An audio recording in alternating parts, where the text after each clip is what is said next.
નર્મદા નદીના કલ્પવૃક્ષ સમાન સરદાર સરોવર ડેમમાં ફરી એકવાર જળ સંપદાનો ઉત્સવ જોવા મળી રહ્યો છે.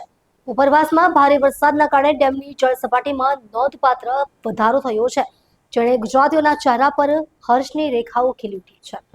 સરદાર સરોવર ડેમમાં હાલ 16,755 ક્યુસેક પાણીની આવક નોંધાઈ છે.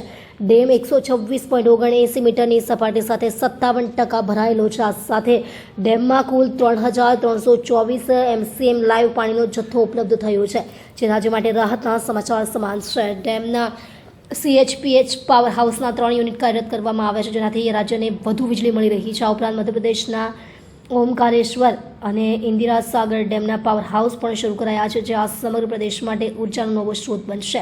સિંચાઈના પાણીની જરૂરિયાતોને ધ્યાનમાં રાખી નર્મદા મેઇન કેનાલમાં 16,000 ક્યુસેક પાણી છોડાયું છે. આ પાણી રાજ્યના લાખો ખેડૂતોની ખેતી માટે વરદાન સમાન છે.